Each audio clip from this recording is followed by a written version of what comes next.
Nous, on va aller au Parc des Princes maintenant. On va rejoindre Roger Coudert et Pierre Albaladejo. On l'a dit tout à l'heure, Roger Coudert, c'est son dernier match international aujourd'hui. Alors, Roger, votre pronostic? Écoutez, comme première question, c'est pas drôle, hein, parce que le pronostic, on le connaît. Le pronostic est toujours pour la France au Parc des Princes, étant donné que l'équipe qui reçoit a toujours un avantage certain. Mais je crois surtout que ce sera un très grand match, même s'il pleut. Et je crois qu'en ce moment, il pleut. D'ailleurs, Pierre Albaladejo, nous ne sommes pas loin de la pelouse. Nous allons faire ce que j'appelle les 10 derniers mètres. Les 10 mètres qui étaient toujours les plus longs de votre vie. De là, à gauche, tout à l'heure, va sauter l'équipe de France par cette porte. À droite, l'équipe de Galles. Il se retrouve au milieu et il rentre sur le terrain. Alors nous rentrons avec Pierre Albaladejo, les 10 mètres les plus longs. Les joueurs ont le cœur battant, ils ont les crampons qui claquent sur le ciment. Ah, c'est beau, ils arrivent vers la sortie. Alors là, je laisse la parole à Pierre Albaladejo. Qu'est-ce qu'il ressentait lorsqu'il sortait? Mais là, évidemment, c'est une intense émotion, c'est une contraction et les gars sont gonflés, ils sont prêts à éclater.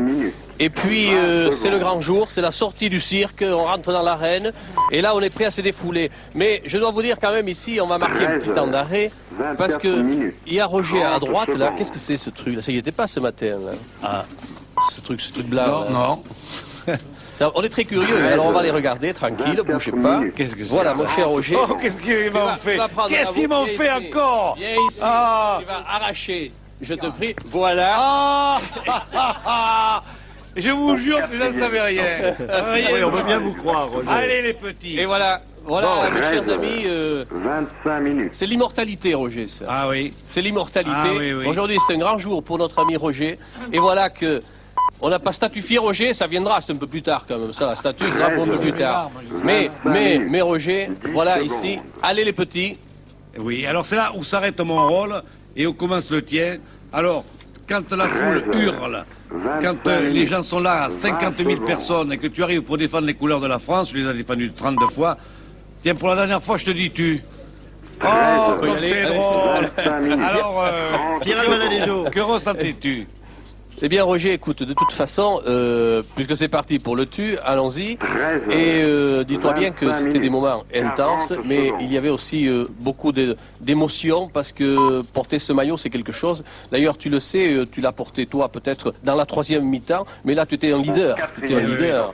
Et puis, je l'ai porté en rêve surtout. Pierre Albaladejo, est-ce Oui, que vous mon cher. m'entendez? Bien, Ah oui, on vous entend. Bien, je voudrais savoir, on a beaucoup dit à propos de Roger Coudert, puisque c'est son dernier match international, qu'il n'était sûrement pas objectif, parfois même chauvin ou cocardier. Alors, quel est votre jugement à vous? Oh non, Roger Chauvin, oh non.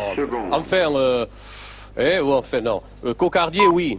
Cocardier, oui. Et il n'a jamais pu admettre que son équipe, les petits, pouvaient perdre. Il ne l'admet pas, d'ailleurs il ne l'admet pas pour tout à l'heure non plus. Et je pense qu'aujourd'hui, même si la France, je ne sais pas qui écoute Roger, même si la France devrait être battue, je pense que pour Roger, il va vivre dans le score qui s'est fait lui-même cette nuit, c'est-à-dire que la France va marquer 4 essais. Même si elle ne les marque pas, il s'est débrouillé à les commenter. 5 essais. Roger Coudert, on rappelait tout à l'heure le nombre de sélections de Papa Rambord et votre nombre de sélections à vous. Depuis combien de temps commentez-vous le rugby à la télévision, Roger? Oh, j'en sais plus rien du tout, à la télévision non plus d'ailleurs.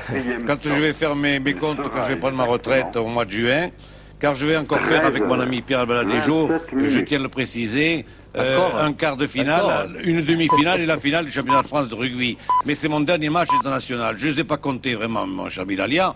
Je sais pas. Depuis peut-être 58, 57. Toi, tu dois le savoir, toi. Oui, je pense que Roger doit avoir 450 capes par là. Ah, tu as calculé? Oui, j'ai calculé. Vous vous rendez compte, 450 capes? C'est bien qu'il y en ait un qui calcule, c'est les deux. Roger Coudert, pour terminer, je sais bien que c'est toujours difficile. Pour terminer déjà, ça fait mais mal. votre plus beau souvenir de rencontre, aussi bien en championnat de France ou bien peut-être dans le tournoi des 5 Nations, c'est quoi? C'est pas ici. C'est très loin d'ici. On passait par satellite, on va s'approcher un petit peu, on me fait signe. Voilà, on s'approche un petit peu. Voilà. C'est passé à Auckland, en Nouvelle-Zélande, et c'était le 14 juillet 1979. Un match admirable, un match à cocarde comme je les aime, où l'équipe de France, pour la première fois dans l'histoire, a remporté un test match contre la Nouvelle-Zélande à Auckland. C'était merveilleux, fabuleux. Je garde un souvenir bouleversé. Et je crois que ça, c'est mon plus beau souvenir. Il y avait Pierre Albadejo avec moi, bien entendu, plus qu'on se quitte jamais. Bien. Et Pierrot, le vôtre aussi, peut-être. Bon, si c'est de l'ordre, oui. Non, Bien. c'est pas non, c'est une demande. Non, peut-être que pour vous, c'est notre souvenir. Ça fait rien, on va déborder, Roger, mon cher Bilalian, on va Roger, déborder. vous disiez une fois au cours d'un journal télévisé qu'avoir l'accent, c'était quelque chose, l'accent du midi, c'était quelque chose d'assez difficile, c'était un obstacle pour les journalistes. Mais pour les journalistes de rugby et de sport, est-ce qu'on pourra remplacer cet accent? Est-ce qu'il n'est pas indispensable pour commenter le rugby? Non, mais je ne vois pas pourquoi vous êtes raciste, là. Moi, j'ai un C'est vous qui accent. me l'avez dit. Mais oui, mais j'ai l'accent, j'ai un accent. Il est du midi. Vous croyez que vous l'avez pas, vous, l'accent? Ah, je ne Si sais vous pas. venez chez moi, on rigole, hein. Oui. Mais Nous oui. aussi. Alors, c'est un accent, j'ai l'accent du midi, je parle comme ça, comme Pierrot, qui a aussi l'accent, lui, de Dax. L'accent landais, qui n'est pas le même, d'ailleurs, tout à fait. Mais dis-nous, qu'est-ce que je vais en faire de ce mouchoir, maintenant, mon là? La plaque, tu laisses la plaque, là, et Oui. le mouchoir, tu le gardes pour tout à l'heure. Merci beaucoup. Ça va Bien. être très émouvant. Merci messieurs. Alors, va on se déborde quitter. ou on déborde pas? J'aimerais déborder une On fois. ne déborde pas. Alors, On on ne va déborde déborder pas. une seconde pour dire simplement que la France va gagner contre le Pays de Galles. Le tout est de savoir par combien. Voilà, ça promet pour cet après-midi. Merci Roger.